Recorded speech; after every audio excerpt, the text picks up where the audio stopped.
These are the nostalgic Counter-Strike YouTubers you used to watch who have since faded into obscurity. Let's start with those who drifted from the scene and slowly work our way towards the most tragic downfalls. Nick Bunyan is hands down the GOAT of OG Counter-Strike YouTube. His videos were like comfort food for the soul. And don't get me wrong, I love Nick. But I checked out a few of his recent uploads and, man, I was shocked. His content hasn't changed a bit in the last 7 years. Whether it's down to laziness or loss of passion, it feels like Nick's missing that drive to keep up as a modern day YouTuber. He used to consistently pull in 300,000 views per video. Nowadays he struggles to reach even 10,000. It didn't exactly help that during his decline, Nick was getting flamed non-stop for smurfing and whining all the time.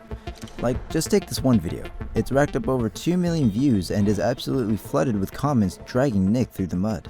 Sadly, it seems like the golden days of Nick Bunyan are long gone. Strubber is another OG YouTuber that was well liked for his humorous personality.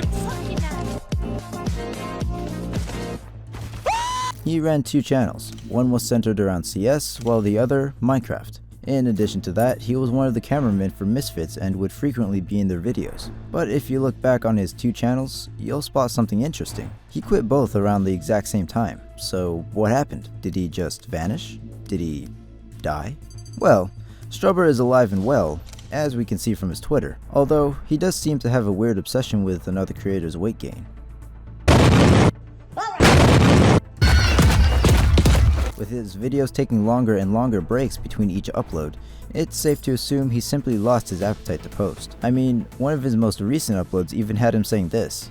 I also haven't played CSGO for quite a while, almost a year. Strubber can still occasionally be in a Fitz video, but it seems unlikely he'll ever make a comeback on his personal channels. Mojo on PC is currently just shy of hitting 1 million subscribers, yet his recent videos struggled to break 20k views. Why is this? Well, Mojo's most well known for his hilarious Counter-Strike skits. If you've been around for a while, you've probably seen one of his day in the life videos. What are you doing? Playing CSGO. You should take break. Take break. And do what? This. Кабас колбасит соло, колбасер по пояс голый. This series helped him gain a significant following and led to Mojo becoming a staple in the community. However, it wasn't long before this all came crashing down. You see, Mojo slowly strayed away from his original content. He began posting more realistic videos, clickbaiting his audience, and even created a diss track on Anomaly. I don't watch your vids, but someone told me, so grab a marker and I'm done with you, I'll draw your outline like a walker. When I hop on a beat, I don't touch your kill it. Tell me to stop. Sure, this move might have gotten him some good views at first, but it ended up creating a divide in his community. His content started losing its charm, and before long, his channel started heading straight for the grave. The next YouTuber, who just so happens to be the biggest Counter-Strike creator ever, is Fitz. Back in his prime, he was raking in some absolutely wild views. Like most of the YouTubers on this list, Fitz was known for his comedy and funny moments videos. But how did this Goliath of a channel go from averaging 10 million views per video to nearly disappearing from the platform altogether? Well, Fitz got involved in some pretty big controversies. In 2020, major drama broke out between YouTubers Fitz, Call Me Carson, and Katarino. You see, Fitz and Call Me Carson were close friends at the time, but this would ultimately change when it was exposed that Katarino had cheated on Carson with Fitz. Fitz eventually issued an apology, but the damage to his reputation had already been done. Fast forward to 2023, and Fitz found himself in the middle of another major controversy, this time involving his group, the Misfits. Ryan P., the Misfits manager, was exposed for abusing his position to manipulate and exploit people sexually. While some people claimed Fitz knew and ignored the situation, there is no solid evidence to confirm this. Regardless, I imagine this situation was incredibly stressful for Fitz and further contributed to his declining interest in YouTube. While Fitz hasn't completely stopped posting, his viewership these days is far from what it used to be. James Phantom Lord Varga is an interesting case on this list. While he started his career as a League of Legends streamer, Counter-Strike would ultimately be the game to end it. But before we can get into his career-ending moves, we must first understand James. You see, he was always known as a morally great person. While streaming League, James made a shady deal with a hacker. If he was on the verge of losing, the hacker would DDoS the server, causing the game to abruptly end. Despite this being a clear violation of Twitch's TOS, they took no action at the time. But even Twitch couldn't turn a blind eye to what he did next.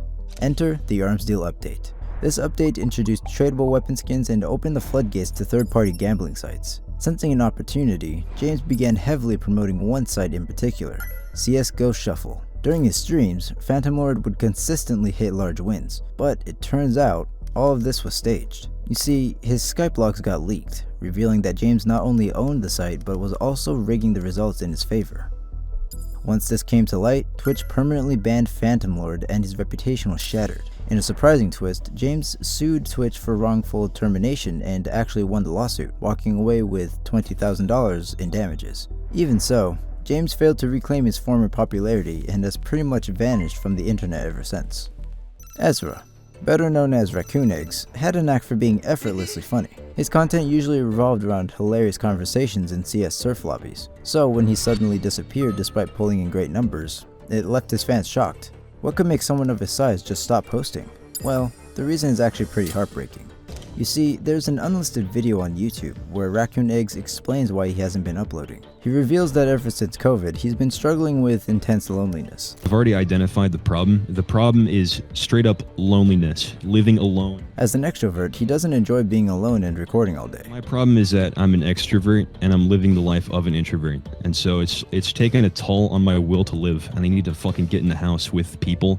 His decline in mental health has left him feeling less authentic as a result. So if you're in a tough spot in your life and you're trying really hard to be funny, it's just not going to come off that way. Unfortunately though, this isn't where the tragedy ends. Raccoon Eggs was on the verge of a mini comeback. He posted a few videos on his main channel and even recorded some episodes for his podcast, The Homie Talk. Things seemed to be turning around for Ezra. But then this community post came out. This morning I got some devastating news. Rack has lost a loved one close to him to a drunk driver. Understandably, the podcast will be closed. It's like Ezra just can't catch a break. My heart goes out to him during this tough time. The last YouTuber on our list is surrounded by a truly tragic story. This case didn't just shake up the internet, it made headlines on TV too. Welcome back. The driver in a horrific one-way crash that killed 3 people in California Thursday has been identified. 18-year-old Trevor Heitman was behind the wheel of the $200,000 McLaren sports car. 3 people were killed and 8 injured in a 100-mile-per-hour car accident, including an 18-year-old YouTube personality. The wrong-way driver has been identified as YouTube and e-game star Trevor Heitman. When he got to the top of the ramp, this was the result.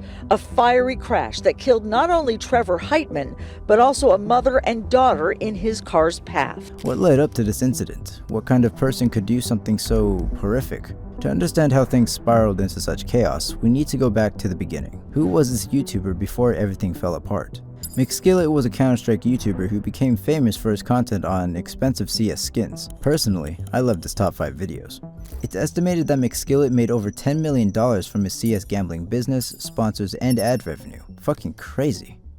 But you see, these ventures wouldn't last long for McSkillet. In 2018, Valve issued cease and desist letters to several popular gambling websites, including McSkillet's CSGO Magic. On top of losing his business, McSkillet's CS inventory got banned, costing him hundreds of thousands of dollars. Many believe these setbacks were the main factors in McSkillet's decline in mental health. In the months leading up to the tragic incident, his behavior became increasingly erratic. He frequently suffered mental breakdowns and even declared, "Neither the police nor bullets can harm me." But his disturbing behavior couldn't be ignored any longer, and his family and neighbors made the tough call, contacted police, and tried to get him the help he so desperately needed. But that didn't work. You see, the cops wouldn't detain him due to fear of potential legal repercussions, but as we know, that would go on to be a major mistake. Not long after, McSkillet forcefully left his driveway, ramming through his father's SUV. He drove on the wrong side of the road, reaching speeds of over 100 miles per hour. It was then that he collided head-on with an SUV, killing himself, 43-year-old Zylene Pizarro, and her 12-year-old daughter, Ariana Pizarro.